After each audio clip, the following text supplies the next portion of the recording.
Again, that can be, there's a lot of conflict around that. And also, I think in our culture, again, I'll use my Shona terms. If you don't understand Shona, please ask us. There's a Shona term that they say, "Akuna murume asingahure." So when you're in Zimbabwe, it's normal for you to have a small house. It's normal for you to cheat. The woman, she has no voice. She's just has to be quiet in the home. And then suddenly she comes to an environment which gives her a voice, which she knows that we are now coming to that. I'm reading. Winnie says most men don't want to take their responsibility. We are looking at the background, Winnie. What I don't want is this webinar to become a bashing. It's not a bashing one. We are looking at why those things are happening. So it's not like they don't want to take responsibility. Some men, like I said, 40 years, they haven't done it. Even, when we look at things, we say if you do things 5 years, it's a normal, then it becomes a character, then it becomes a behavior, then it becomes a character, then it forms you. Hey, so imagine somebody hasn't done anything for those years and they come here. Again, I'm talking to both sides, because for a woman, she's got a wife, she's got to understand that things are different, that I need to give my husband some time. For a man, he needs to understand that things have changed, roles have switched. The husband that I was, where I was the one providing financially, I am no longer able to do that. In this country, one salary is not enough. We have to share responsibilities.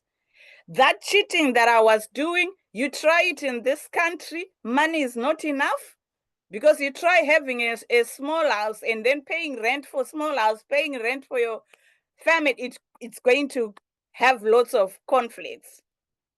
And then domestic abuse, the way we view, we'll talk about domestic abuse later, but the way we view domestic abuse, again, it's different to how it's viewed here. Although I always say domestic abuse is domestic abuse everywhere, but sometimes because we have grown up in that culture, we don't see it as domestic abuse. So when it comes here, it's now you are exposed as a couple, that becomes domestic abuse. But the revenge culture, when I was thinking about revenge culture, it's one thing which is really, we really need to work on as a couple, because if you're coming here, it's all about understanding one another and thinking, okay, this is what we were doing in Zimbabwe, or it was considered normal, but it can be normal in the UK. What do we do? If a man is able to say, you know what, hands up, I was wrong, I now have the knowledge. That's why we are on this platform, to give each other knowledge and education, to know that whatever you were doing, it won't work in this country. It's better to just say, hands up, you know what I was doing was something else. I need to really restart, refresh, small steps, even starting with small steps. It's okay to start with small steps rather than not do anything. It's okay to start with small steps and then move it over to something else. Any comments about that?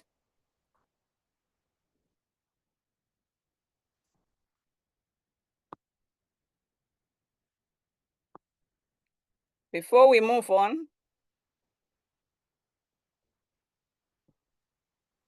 Maybe what we can do, Tom, is you can run your presentation, and then when you're done, then we'll open up a big conversation. Platform. Yeah.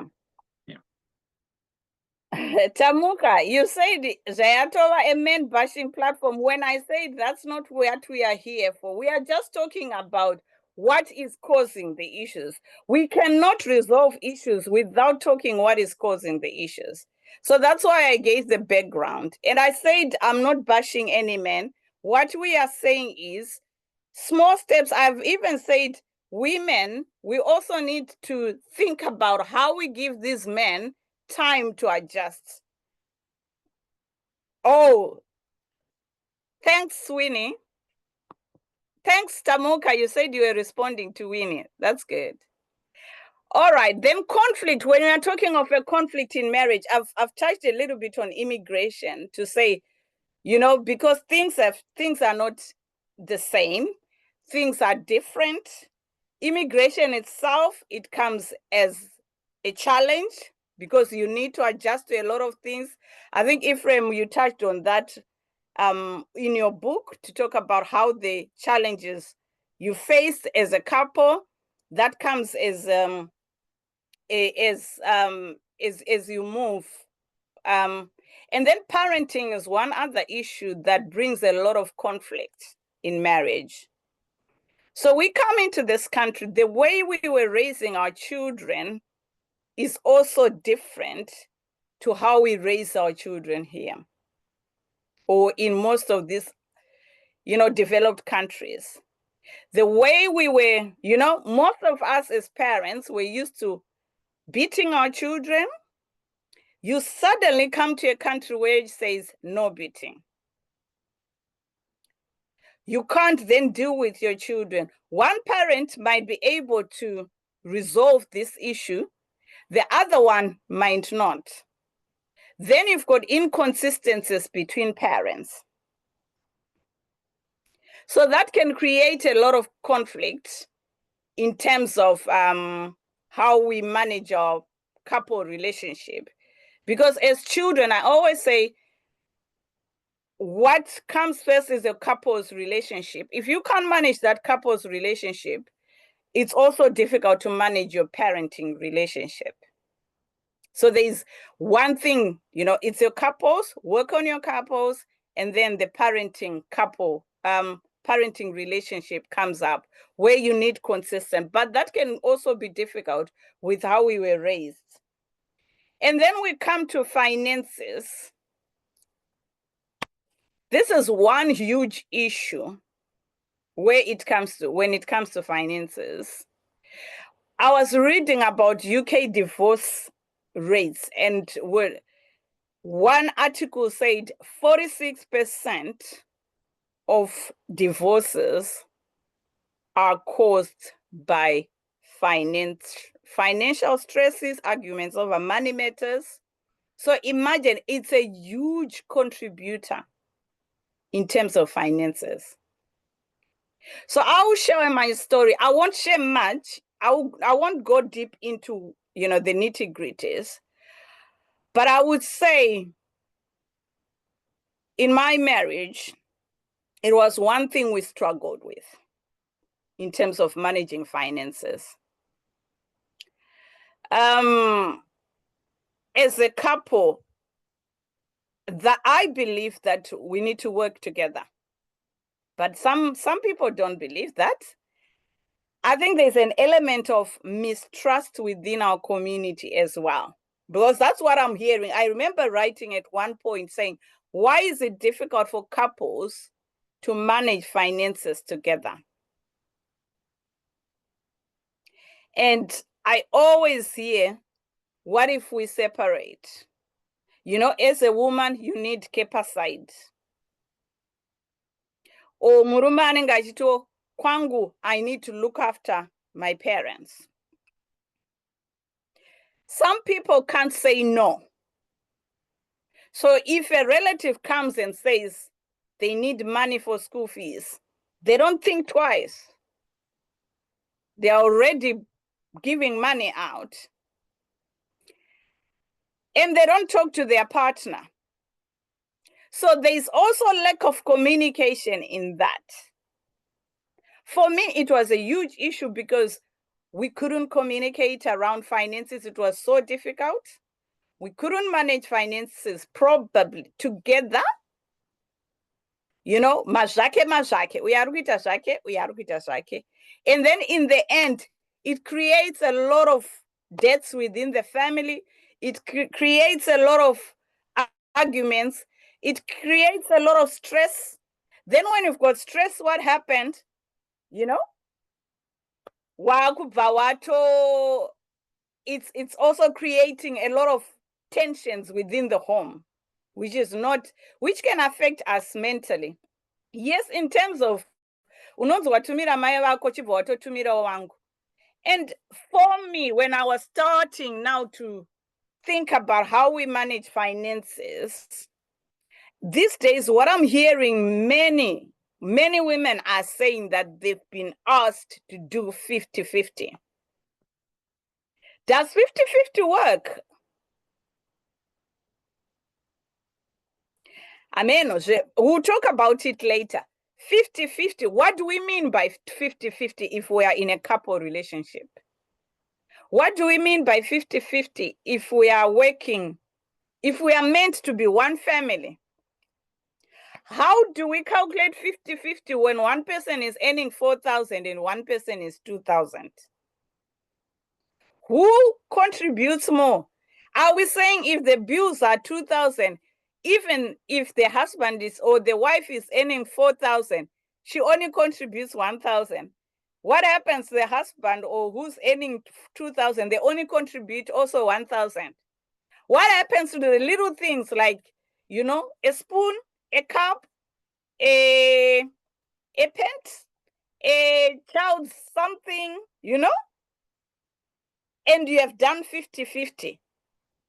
And also 50-50, does it come with responsibility of chores as well and childcare? Those are the questions that we need to think about. Because 50-50, I don't know, I've heard many people say, oh, Varungu 50-50.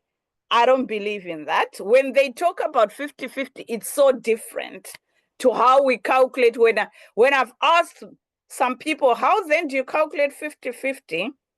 And when I've talked to the British people, how they do their 50-50, it's so different. So finances is a huge thing. Like I'm saying, when I was talking about pitfalls, those are the pitfalls that we find in marriages. So for me, that didn't go well. It ended up prolonging. We ended up, you know, in a lot of hot soup. We ended up having conflicts. We ended up shouting. We ended up arguing. In the end, I think, you know, I just thought it wasn't a very, you know, we just thought it wasn't a very conducive environment. But again, it's about how do we manage this? When we feel that, you know, it's not a very good environment, what do we do about it? We'll talk about what do we do next when we've got these conflicts? Because now I'm just naming the conflicts. What do we do in terms of managing these conflicts? Again, conflicts comes in terms of adultery, in terms of masmolas, cheating. That culture continues even in the diaspora. Money is not enough for one family. Then when you want to split that money, for many families, you know, I've heard some people who go for nights and they don't come back. Those are issues that always come up. Lack of transparency. It's difficult when you've got lack of transparency in everything. Again, one of the things that I've seen as a professional, which is coming up a lot, which we don't talk about, is the drink and drug abuse. Again, I always want to think about why is this increasing in our community? Why is it increasing with our couples? Especially when it comes to men. So I've looked into this again, noted that when I spoke to some men, they said, you know what, UK is stressful. So they tend to go and drink. They want something to calm them down. They want something to help them And then they end up probably going to drinking and drug abuse. But it's the situation, and again, I would add mental health. It's something that our society sometimes doesn't recognize, that even as a couple, your mental health can be affected. And that can create a lot of conflict, because we are not seeing that the other person is, is affected mentally. Then that creates a lot of issues as well. Next one, Ephraim.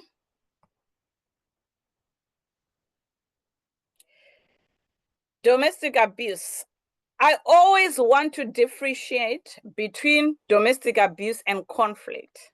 So even if professionals are involved, when we talk about domestic abuse, we are talking about control. The other person having control, intimidating the other partner. But when it comes to conflict, so we need to be aware of the two things. Conflict can come because maybe of parenting issues. We've got differences in parenting. It causes arguments. Financial issues, like I was talking about, we struggled with managing finances. We struggled with how we tend to send people money. We struggled with a lot of things in terms of how transparent with each other with money. So that can create a lot of conflict. And conflict sometimes comes with drug or alcohol, drug and alcohol abuse as well. But domestic abuse, Ephraim, can you go to the next one? Domestic abuse, I thought, you know what, as couples, there are times when as a social worker, I've walked into people's houses and I've said, to the perpetrator, this is domestic abuse. And they couldn't understand why I said it's domestic abuse. Because we normalized it in the country. What I want you to look at, I'll give you time to look at that. And I think with this one, we may comment here. If we were to look at this will, would many couples survive?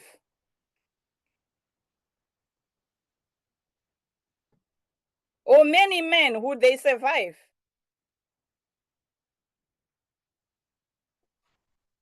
Many of them will be termed abusive, hey?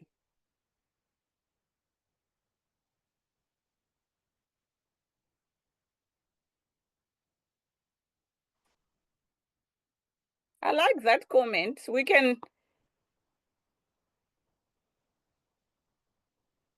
That's really... It's a comment about 50-50, but we'll come back to it just now. So I was talking about domestic abuse. When professionals come, this is what they look at most of the times in terms of domestic abuse. When we say privilege, treating you like a servant and making all the big decisions. But that's how we were raised, eh? A man makes a decision. We normally say it, murume ndiane say in the house. Some women even wait for the men to make a decision. Hey, we were raised in terms of there's a defined role for a woman and for a man.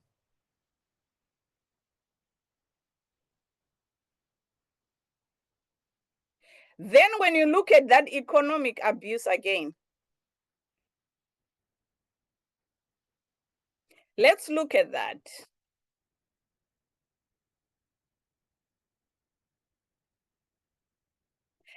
And it's very, I think as a couple, that's one thing we need to look at, to really sit down and look at this. You can type it, it's on Google, and just think, reflect on yourself and think, in my behaviors, am I presenting this to my partner? And I always say domestic abuse has there's no defined to say the abuser is always male.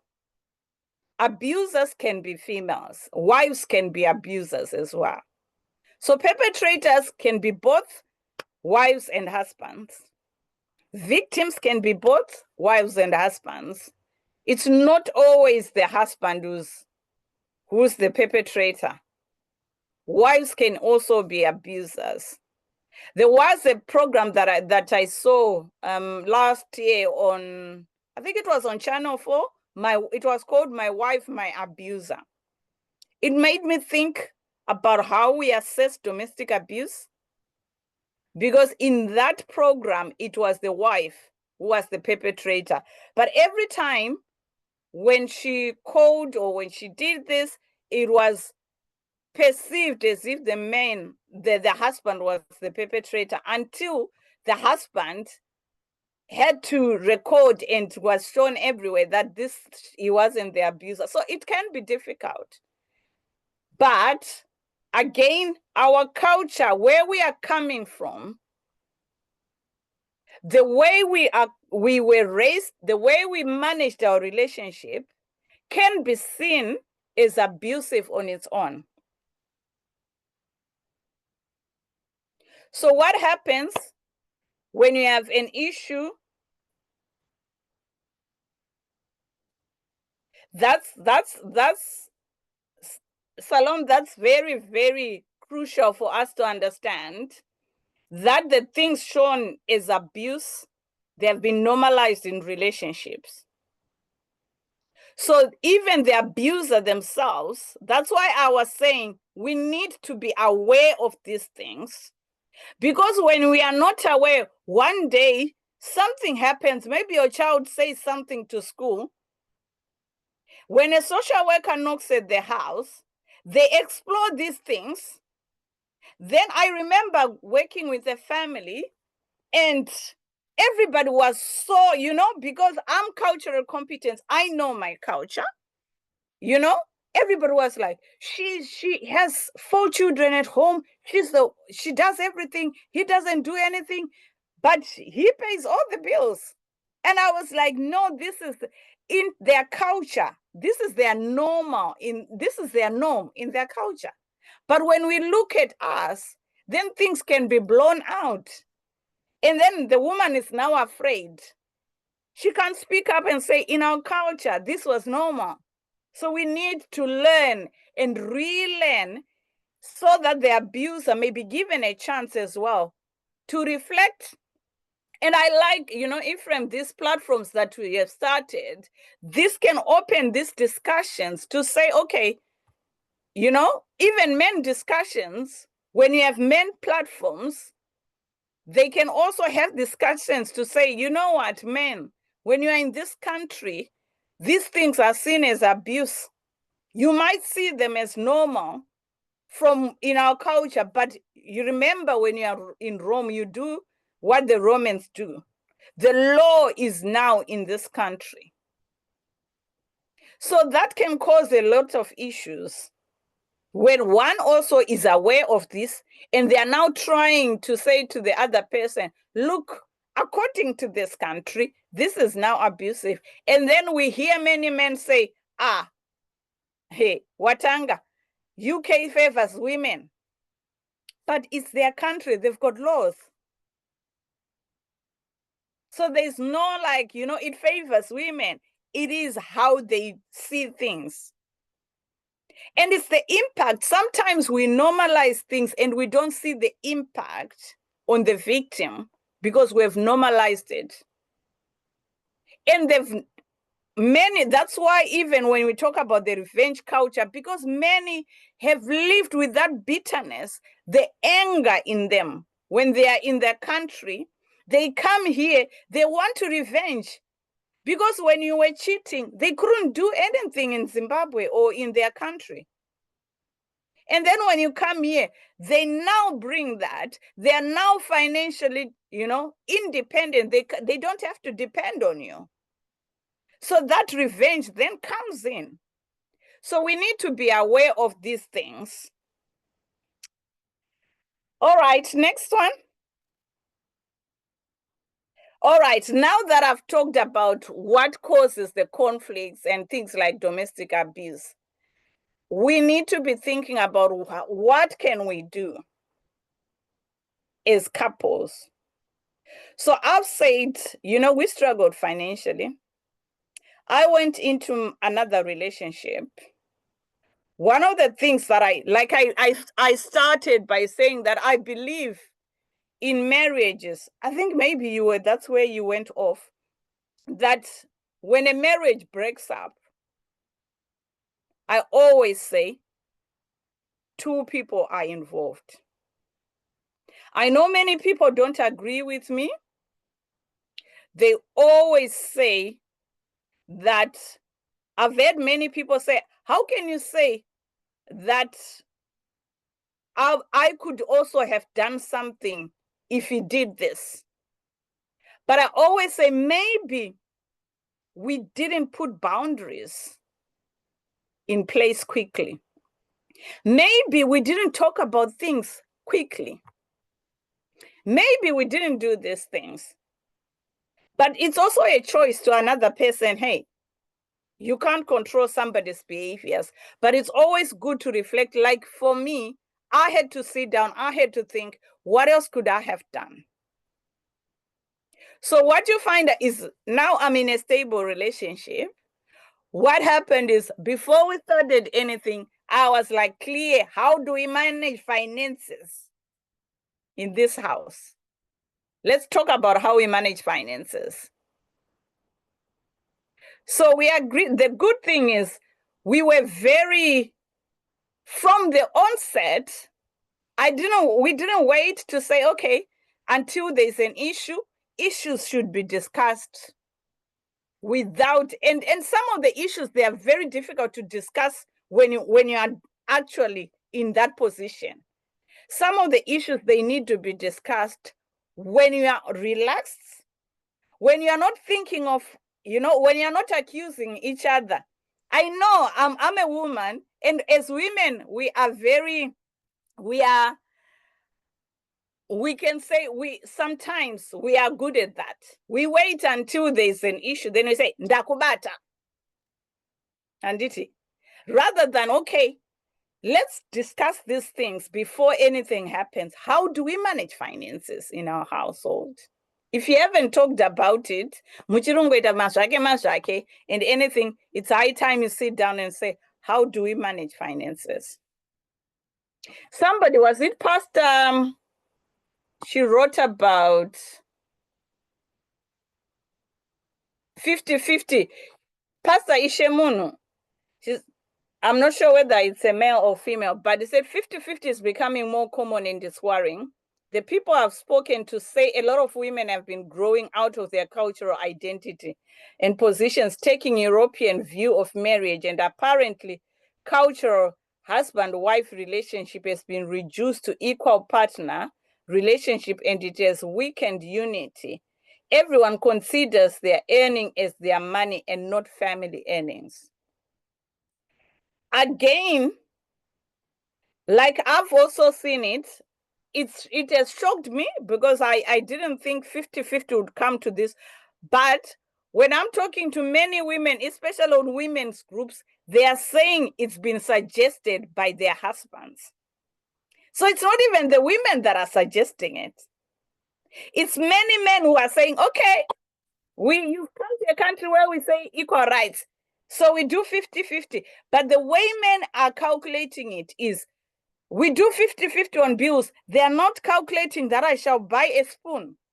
I will buy, it's just like on bills. Here there's council, the big bills, council tax, rent, but who's going to pay for the little things?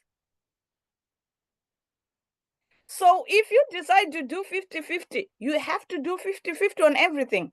I've seen it working on other white, British people, white British, because if they are going to do 50-50, they do 50-50 up to the little dot. They calculate everything. And if you earn 4,000 and your partner earns 2,000, if your bills are 3,000, they do ratio. The one who earns 4,000 contributes 2,000. The one who earns 2,000 contributes 1,000. Because the ratio is 1 to 2. Hey, they calculate all their bills. They have an account for bills. They also put aside savings. Mind you, out 50-50. No savings. Mangwana, if the car breaks down, we don't have money. That's where somebody ends up sending money to Africa, buying a house without the other person knowing. What does it do? No transparency, no trust. Again, it creates conflicts. So now, I don't do 50-50. We do household money. So we manage the money together. We save together. We give each other, we allocate each other pocket money, but money goes into the same pot. That's where we do everything. Even if I need my MOT, anyone needs MOT, car breaks down. If we need to send money back home, we know it's coming from that pot. Yes, pocket money is there. But if you are a man, you earn so much. If you are that man that wants to do, a lot, then you need to then think about how, if you've got money, then you are going to pay all the bills, do everything. Yes, then that's fine. That can work very well. But if you are in that environment where you have to share bills with your wife and everything, then it's better to work together. Yes, Denzel, in terms of adopting and creating a budget on Excel, that's very great. That should be, when we started our relationship, one thing we're told, we had a counselor from church. The first thing they told us is, this is, create a budget, have separate accounts for bills, have a separate account for savings, then have a separate account for your pocket money.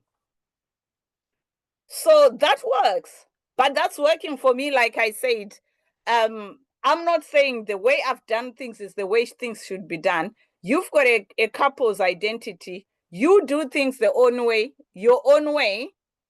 as well. So there are a lot of services that you can get. I know that many men struggle to get counseling, but when you see that you are struggling, reach out.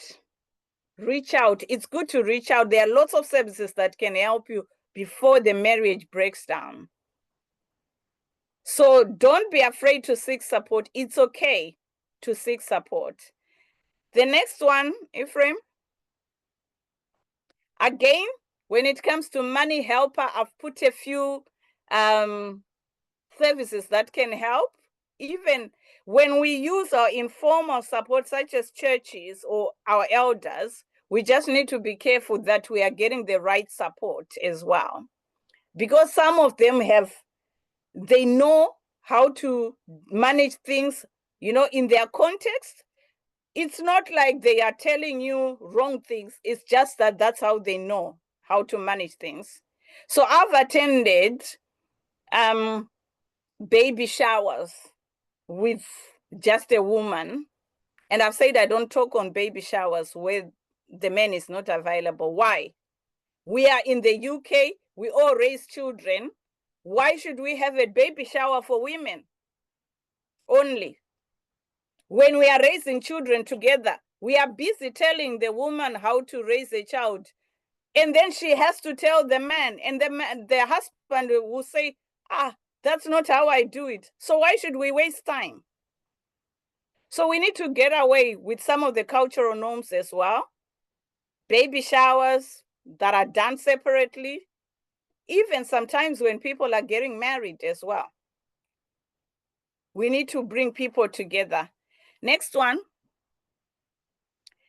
And then we've got community services. We've got other services that we can reach out to. I'm sure you've all met Rumbi for the first session. Then there's an intentional parenting support group. She talks mainly about raising children. And then there's an effective parenting support group as well. There's lots of things they do. And there's the Thrive men's group that I've left out. They also do a lot of things with men. So let's be people that also talk to.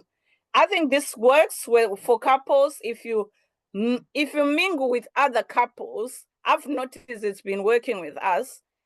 If we mingle with other couples, it works well. We hear what other couples are doing. It doesn't become confrontational when we are talking about issues, because we are discussing them in a context of we are together in this with other couples. So it doesn't look like we are accusing each other. The next one, look after ourselves as couples. It's important to look after ourselves. Like I said, trauma, migration is trauma. Let's look after ourselves. Physical health, yes, we need to look after ourselves. Like I've said, the first thing that I always say in whether it's in my life, in a relationship, is always seek support. I'm not one person who just says when things are difficult, come out. When things are difficult, there's counseling. When things are difficult, there's things that we can do. Have we sought support? However, if there's a risk to your, to your life, to your mental health, then it's okay to leave. But as couples, that's not my advice. Is always try and get support. Let's see how we can manage this. Let's understand the backgrounds where we are coming from. Let's understand each other. Let's be patient. The last one, Ephraim. Yeah. So my last words is, as couples, I've learned, like I said, I think in my relationship, my current relationship, one thing which helped me is a marriage counselor who just came and said, read these books. We were given books, tasked to read. Boundaries was one of them. There's a book called Boundaries that really helped me in terms of setting boundaries within our couple's relationship. We really need boundaries. We really need to talk about things and set boundaries. Be intentional. 5 love languages. Women are from Mars and women are from Venus, men from Mars. One of those books was very good for me as well, for us to learn. In a Christian environment as well, there are lots of books. In an environment like me, there was also a book about co-parenting, which also helped me, because sometimes you want to do it the second time. You don't want to make mistakes. As a couple, read those books together, and don't be afraid to go through, because most of those books, they've got questions that you can reflect on. It's good. I think with couples and marriages, I've noticed that in life, we spend, 7 years, 8 years doing PhDs, degrees, but when it comes to marriage, is the only, they say that's the only thing you get a certificate before you learn, hey. And we don't even invest in it. We just think they do their. And say, I don't need to learn about how to love you. I don't need to learn about this, but we do need to learn. One of the things that I've learned as well is have couple days out. It's very easy to be overwhelmed with work. We need to buy a house. We need to do this. We need to do this. And we forget about our couple relationship. So couple relationship is very, very important. Set your couple days out. If you've got children, find somewhere to leave them. Have your time out. So activities, I always say, most of the times in our culture, what stops us from having sock activities is lack of trust. Then you think, where's your man going if he's having a soul activity? He's going to play football with who? Maybe he's lying. So that element of trust, if you feel that there's mistrust in the relationship, seek support, because mistrust will create a lot of conflict. And again, talk. Communicate. Like I said, within me, I think one of the things that I did is what I contributed was poor communication. There was no sitting down to really talk about the issues. I was so frustrated that every time when I was talking, I was shouting. every time I wasn't addressing issues to say, okay, let's sit down properly. But every time we're sitting down, there was an incident, which then we're shouting, we're waiting for an incident rather than dealing with the issues before they happen. So I think for now, and then one thing, last issue is, even when sometimes when things don't work out, or, you know, I think that's something that can be talked about later in terms of how to manage the co-parenting structure. Even when you are not together, I still co-parent with my ex. My children, they have fun with both of us, and they are happy children. And I always say, even if you separate, things should always be all right for the children, unless there are significant risks. But for now, we are talking about happy couples. And I think we need to focus on being happy couples and understanding each other and how to manage those conflicts. So thank you so much. I think we can discuss now if there's still time. Thank you so much, Tommy. Thank you so much for sharing those wonderful, wonderful nuggets, which you have been able to put together very well. Thank you so much. So what I'm going to do now, I'm going to hand over to Mr. and Mrs. Guja, who are on the other side, to take us through or rather to facilitate the questions. So we will just open up those who are able to speak. Please, we want to hear your voices. If you're able to just put your mic on, please share.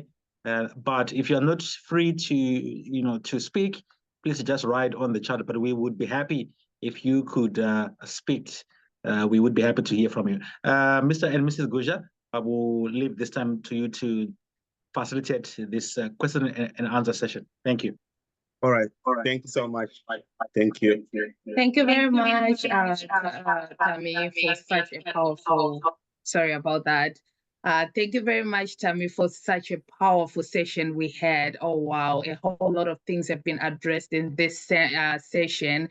And I believe we say in our own language that aninzebe answa, those who have ears have heard, and those who can learn have surely learned from this session. We're just going to dive directly in our comment section and just hear what people were actually saying. Please keep them coming. Keep all the comments coming. We're going to acknowledge your comments. From Pastor Ishem Penyu, the first comment he wrote or she wrote was, 50-50 is becoming more common and it's worrying. The people I have spoken to say a lot of women have been growing out of their cultural identity and positions, taking European views of marriage, and apparently cultural husbands or wife relationship have been reduced to equal partner relationships, and it has weakened unity. Everyone consider their earnings as their money and not family money. And I believe this is not quite new to us, because as African, that we were actually, it's a new thing, learning of this 50-50, because we knew that the man is the head of the house, and then he's the one who who makes sure that everything which needs to be paid has been paid. And us women were just people who stay at home and take care of the children. But moving here abroad to the diaspora, it has changed, because now things have come whereby the wife who was apparently supposed to be sitting at home taking care of the children is now supposed to go to work as well. So this is actually a crucial thing, which Tammy has already covered in the section about the 50-51. We'll hand over to Tammy to just, round off a few bits and say some of the things in the 50-50 comment. We have another one, Pastor Ishem Penyus wrote also, power and control. I find concept and ideas around this fascinating, because they are founded and anchored in UK laws and European values. It presents a unique and complex problem that we were raised in cultures in a patriarchal society, but we now live a total opposite society. things that are ordinary, acceptable in our Zimbabwean culture become an anathema to UK values. Pambata iziya kuti baba makes the rules and has the final words, but here everyone is seen as equal. Seen as equal. If the husband takes the cultural position, it may be viewed abuse. I think what they're talking mostly about is when women now start taking the power, which back home in Zimbabwe have been say that it's what Baba does, that then becomes the men maybe might actually feel that this is abuse in a kind of way, if I'm reading it correctly. I don't know if we have another comment. Maybe you can scroll down and just read the I think the last part of that from, yeah.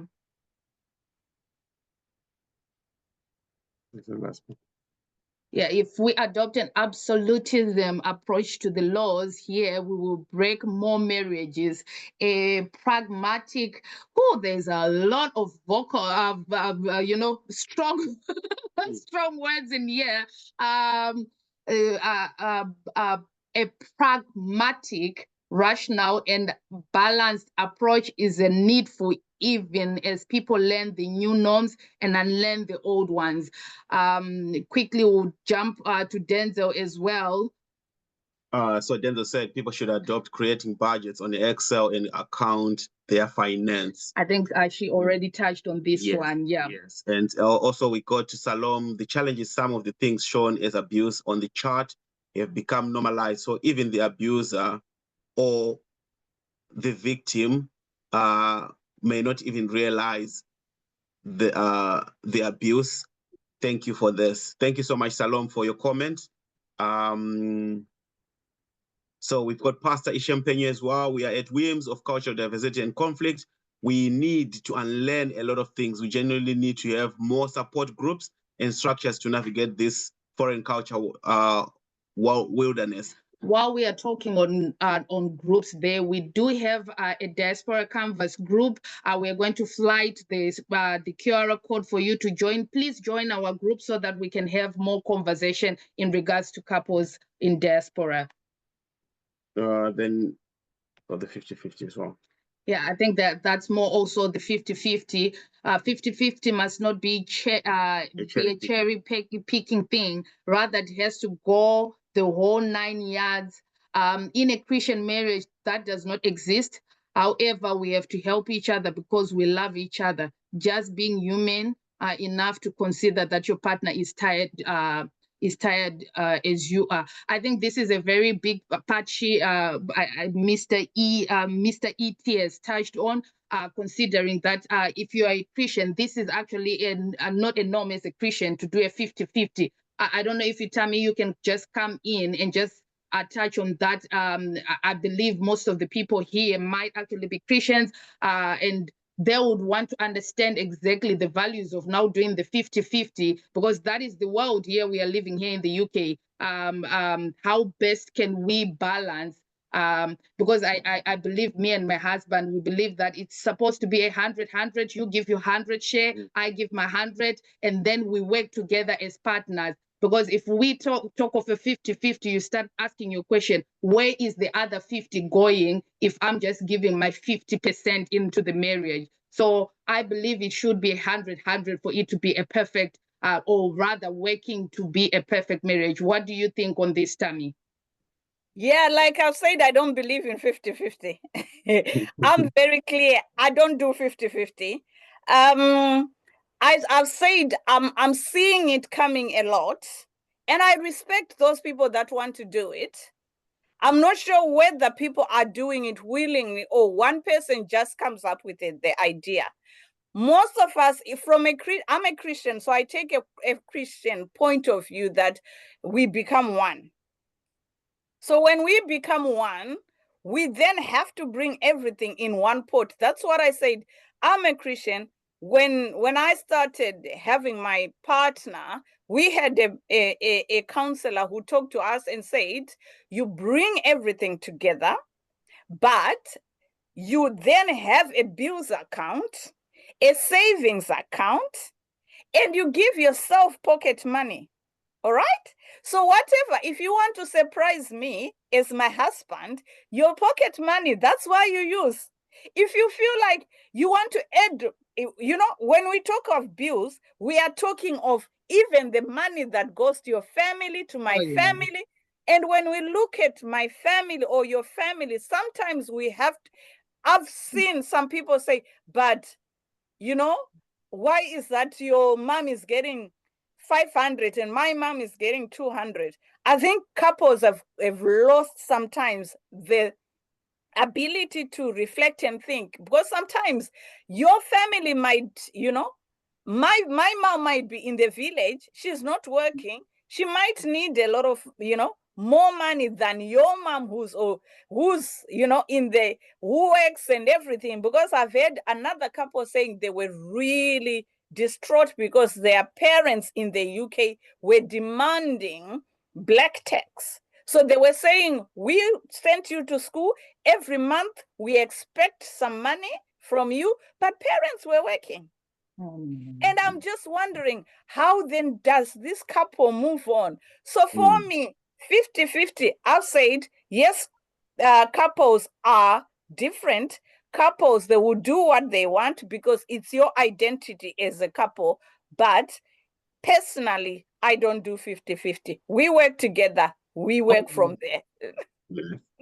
Thank you so much, but Tammy. I would have wanted to hear from Pastor Ushe, because whether it's a she or he, if they're able to talk a little bit, because they've brought in a few of the nuggets, a few of the things that are really interesting. If the person is comfortable. I think they are comfortable. They are on there. Let's just bring Pastor Ishemupenyu. Can you just love to hear from you, especially the power, the comment you made about the power and control, because when I brought in that wheel of power and control, it's a very interesting wheel. And whenever I go with it to other, families that are from African backgrounds, they actually get shocked.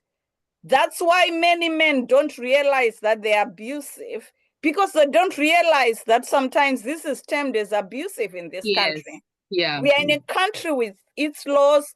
They have a, what they call domestic abuse. We might not see it as domestic abuse, but it is domestic abuse. Sometimes, like I said, the victim suppresses their feelings when they are in that cultural norm, but it doesn't mean that it's not abusive. So just because we are in Africa, we take it as normal, it doesn't mean that it's not abusive. Pastor Ishe, Ephraim, do you mind unmuting him? Okay, let's unmute.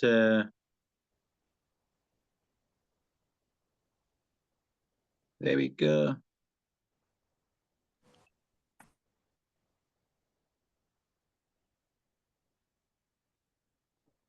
Okay, yes, you have the floor. Hello. Hello everyone. Thank you for the time. So it's quite interesting that we are having this discussion. Agreed, there has been a lot of challenges, a lot of stories being shared around marriage is being challenged when people move to the UK. And just to speak to the issue of power and control, I think if there is someone who has done a bit of governance, management, and things like that, they may have came across some models or theories around change as people just being the ability of people to change. There is an author in the strategist by the name Kate Lewin who says that it's not easy for people to change, even at work where we work. If things are said to be, probably we are going through a reorganization or whatever, people are just resistant to change, and it's more difficult when it's change of culture. So we moved to the UK and we find ourselves in a totally new culture altogether that calls for all both partners to be involved in day-to-day things at home, things like kubika, things like even taking care of kids, which ordinarily is something that we don't do in Africa. So what happens is, when it comes to control and power, I find a lot of couples failing to navigate the newness of the culture that they live in. You would find that, I'll give an example, that suppose you are a wife, you've been married for 8 years, living in UK, living in Zimbabwe for 10 years, and then you suddenly find yourself in the UK, and you now need your husband to make those necessary changes to help you. But then the approach that a lot of women take is that of challenging, to say it should be reasonable and common sense to you that you should be helping, and not an idea of, say, we sit down as a family, we sit down as partners, and we talk over these issues. We highlight the difficulties that we may be going through in dealing with whatever that we are dealing with at home, and then try to make the other person understand. Because remember, this person still thinks you are their husband or you are their wife, and they still view you as a Zimbabwean in the context of your culture in Zimbabwe whilst you are in the UK. So if you approach whatever discussion that you are about to, that you seek to have, with the mindset that you are now in the UK, and not understand that your partner may still be holding on to the norms and the cultures and the values of Zimbabwe, you will have conflict. Not because they don't see the change as necessary, but because maybe the approach is what they are opposed to and not the idea itself. So I have always said to people, this country is different, totally different from Zimbabwe. And for us to win in this country, what we need is to up our communication. We have to learn to communicate. And I can tell you, communication is one of those things that we lack as Zimbabweans or as Africans, like I've alluded to. In Africa, even when a neighbor asks for a wheelbarrow, the mom will have to seek approval from a father, which is something that, if you say kumbakwenyu, someone comes and asks for something, and then you say, I will have to wait for my husband, people would think that your husband is so abusive. But in Africa, it's so common. It's you cannot do it without the husband's approval. So I'm saying, whilst it's very important that we change, we learn these new things, we adapt to the new culture and the new laws and the way we do things around here, we have to approach it with caution and intellect. Because if we just approach it in the sense yekuti, you should know that we are in the UK, unofana kutoa chao, you should know that we are in the UK, unofana kutobikao because no neta, you have more problems than solutions.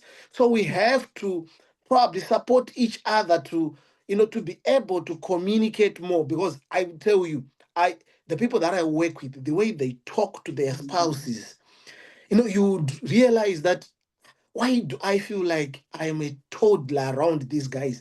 The way they speak is, I think I am open-minded enough to talk to my partner in a good way, but I see that my culture is shortchanging me in as far as communication is concerned. So I think those are the things that we need to learn. We need to learn to communicate. And unlearn. Communicate, yes.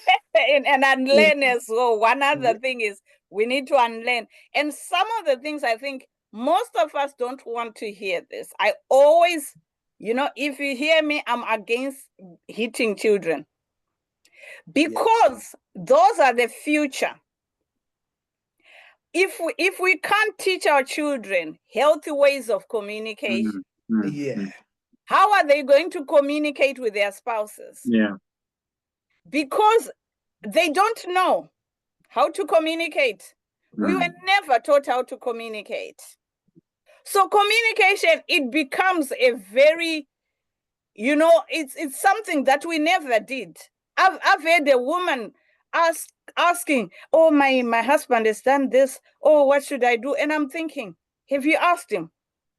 Why should you be asking us? You haven't talked to him. What does he say about the issue? Why should you ask us without talking to him? It's like the relationship that we have as couple. We are apart. We are so scared to talk about issues. And we wait, like I said, when there's a crisis to then start addressing. That's when emotions come in. To say then when plates haven't been washed, unofana ngoka washa iwo auzoti ma plates anogeswa ere ndaswera kubasa inini. But when you came into the UK, Ephraim, if you remember, sometimes I used to talk to couples when they came into the UK and just say, I need to talk to you guys. This is how we work in the UK. We don't want to wait until there's a crisis to start talking about how you navigate things. I remember one person coming to me and saying she was looking for childcare. She had an 8-month baby. Husband came with her husband. She said she was looking for childcare. She wanted a childminder. I said, what is your husband doing? She said, he's never looked after a child in Zimbabwe. I said, we'll talk to him. So, we did talk to him. And he did. Up to now, he says he became the father that he didn't know he could be. The relationship with his son has so much improved. But most of the times we don't want to address. And like what Pastor Ishe have said, those things have become characters. Yeah. The men, they've now been defined by those things. Imagine a 40-year-old or a 35-year-old who raised children in that environment. They never, like I said, I never saw my father in the kitchen. If my father was alive and came to the UK, I'm sure that relationship would not have, have lasted with my mother. Yeah. The other thing, Tom, as well, which is very important as well, is being patient with one another. Yeah. As you're saying, Kuti, this man has never cooked, has never changed diapers. I think one of the things I wrote in my book was when I was in South Africa, we had a maid. So when our first son was born, I didn't have to change nappies because we had a maid. Now I come here in the UK, we had a baby here. Now it's just the two of us. I had to learn to change nappies. So it's very important for partners to be patient with each other because this thing is new to me. As I've said, Tammy, it's new to me, and iwewe say mngo wangu time this new thing that I have to learn. But now the challenge comes when the wife is saying, you are not helping me. I'm busy. So it's a matter of being patient with each other. But most importantly, communication, as I've said, if expectations are not communicated, this is where conflict comes up. So expectations, they have to be communicated. Baby, could you please help me? Could you please, that's the only way issues are going to be resolved. Speaking of that, Ephraim, let me just jump in. I think the other issue which might bring in conflicts a whole lot, as Tamir said when we began the session, that for young couples to adapt to new environment, it can be easier because you are learning and growing together. But now looking at someone like what you have said, who have been married for 20, 30 years, and in Zimbabwe, they have not been doing any of these chores. They don't know how to do it.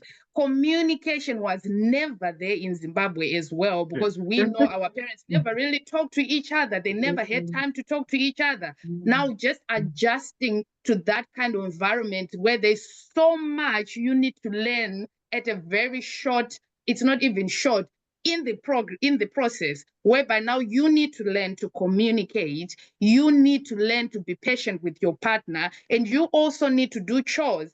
That can be so difficult for some men or women, if we are to say, because we have a saying which says you cannot teach an old dog new tricks, which becomes a difficult situation. In that kind of marriage, that's where we want to dive in deeper and try to figure out, so how do we grow from what we were in Zimbabwe to what we are here in the UK? And while we're still on that, can you allow us to give Rejoice a chance just to say something? She has been raising her hand. Rejoice, Yes, you can go ahead. Can she unmute? Okay. Yes, you can. Yes, she can. Hello. Yes, good evening. Go ahead. Good evening. I just want to appreciate you guys for organizing this thing. This is very, very helpful. And I wish you could actually make a pamphlet that can be part of a package of the Coming to UK package for couples, so that people read it before they come. Prevention is better than cure. Oh, definitely. Yeah, we've got a book, Rejoice. Wow, Yes. we have a book, Rejoice. I've written a book, Surviving the Diaspora. It's on Amazon. Is it? Yeah, we will share the link on the chart here. So there is a book that I've written. That's great. That's great. I was just going to say, Tari talked about learning and unlearning things. We have learned as women that men take care of us back at home, and changing the roles can be difficult here. And men have also learned that they are in charge at home, and changing the roles becomes difficult here. And sometimes the way we discuss this issue, it becomes an issue like a business arrangement. The ingredient of love doesn't come in. Someone did say when we talk, at least use a love language, even if you're asking for help. The ingredient doesn't come in. It just looks like the arrangement is shoved. So I'm just thinking that's one thing we need to add. There are jobs to be done at home, there are bills to be taken off, but we're still husband and wife. The basis of this thing is love. We should be able to, speak to each other with the love, not with the let's get the job list done, So then it becomes, there is a common ground where we can get sort of a resolution, even when all our issues are not yet resolved. But we've got, what can I say, a safe zone, because we know we love each other. So sometimes when we come to the UK, we become more about business, more about making money, or more about the children taken care of. And the taking care of children sometimes becomes just being present. We're not even connecting with our children because we're doing the duty. It has to be done. The ingredient of love gets lost on the way. And I think interacting in this platform and other platforms like this will help us really. I'm definitely going to join the Canvas Club and get more encouragement from you guys. Thank you very much.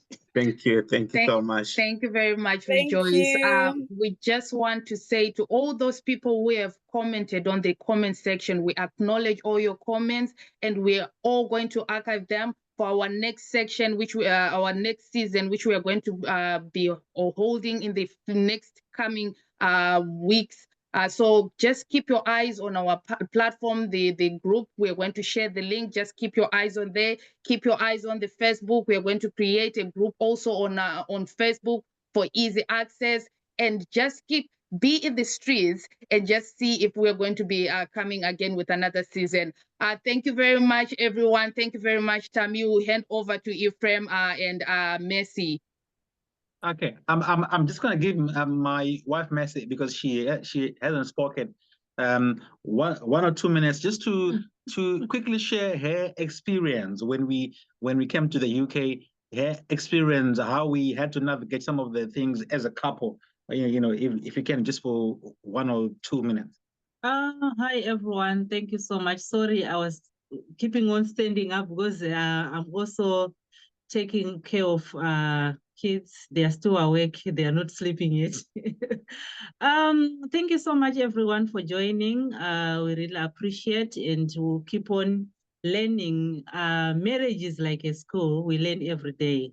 So we'll keep on learning. We'll keep on encouraging each other for our marriages to. Okay, so my experience when we came in the UK, I always say this, that one thing that disappointed me is the houses, because in South Africa we used to live in big houses, and I remember like my husband came first, then I had to follow. I remember I even wanted to pick my curtains. And he was like, when I told him that, oh, I'm gonna pick all the curtains that we have here so that we can use when we get there. And he was like, oh, my dear, it's better for you to leave all those curtains. It's better for you to send them to Zimbabwe. And when I came here, I was pregnant, the worst part of it. And I always saying to my husband, we thank God that I came pregnant. If I didn't come pregnant, I'm telling you, by now, I think we will be like having one child, because here in this country, when it comes to childcare, it's very, very, very difficult. So we always say, oh, I thank God because I came pregnant.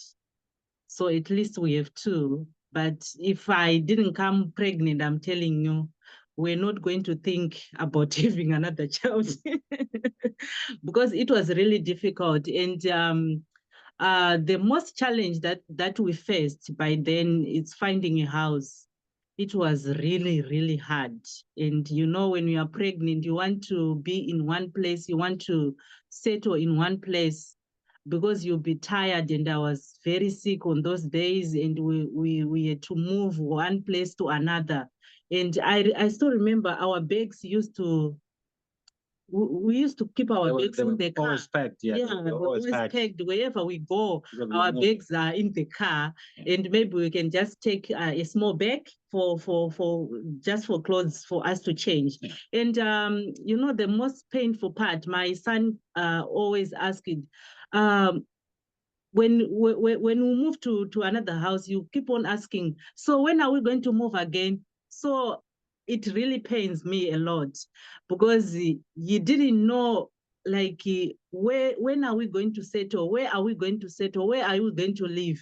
Because you keep on asking, are we going back to South Africa?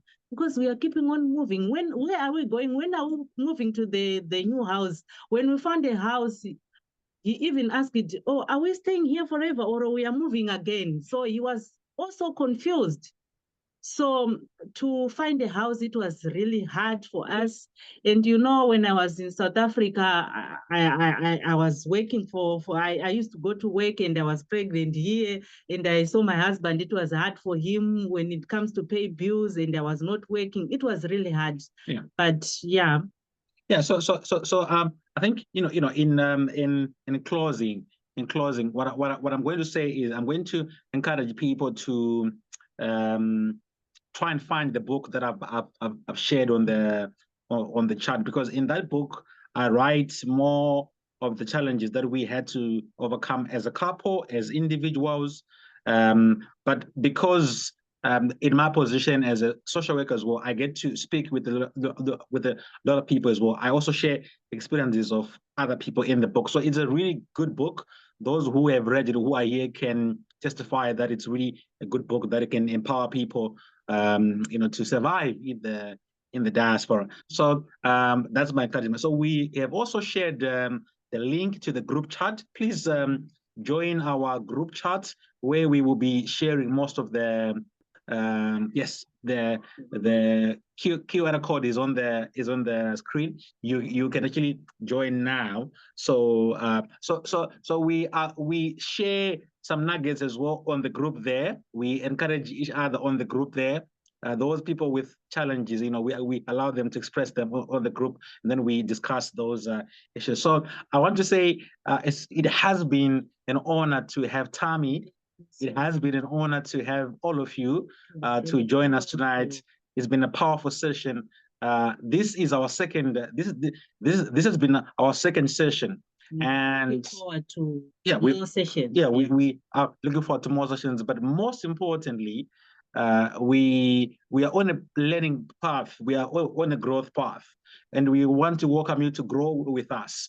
We want to welcome you to walk with us this path. And those of you with ideas of how we can be better, please come forward. Those of you with fresh ideas of how this platform can grow, how this platform can impact many couples, please come and speak to us. So we welcome you guys. We cannot thank you enough. It's a Saturday evening. Tomorrow is church for many of us here, but we want to thank you for coming through tonight. To Tammy, you are always on call. We always call you whenever we need I'm you. always available. And one thing Yes. which I want to say Thank to you so much. couples, one thing which I want to say to couples, that power and control will please sit down and look at it. Don't get surprised. I'm not saying that it happens, but like we are talking about, we are here on this platform and we are saying we can do this, we can give each other time. But if you find yourself in the system, there's no time. They judge you based on that. So be aware. And when you're approached, try to show that you can reflect and you are educative. If you want to argue, you can argue until amen. But how domestic abuse is viewed, it's like that. So even women, sometimes I've heard women say, I have to check his phone. I have to do this. That's classified as control. You don't just take your man's phone. We need more session on things like that. I don't stop talking, but thank you so much for having me on this platform. And thank you, everybody. You have been a really good audience for me. Thank you very much. Thank you. Thank you so much. Thank you so much. Thank you all. Have a good evening, everybody. Bye. Can we have the music, the Gujas, as people are exiting? Thank you, everybody. Thank you. God bless you.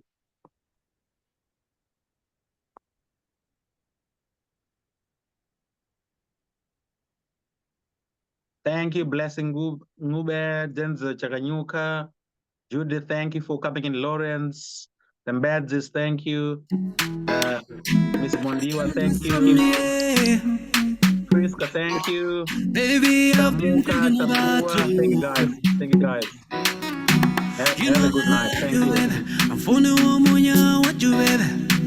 I go to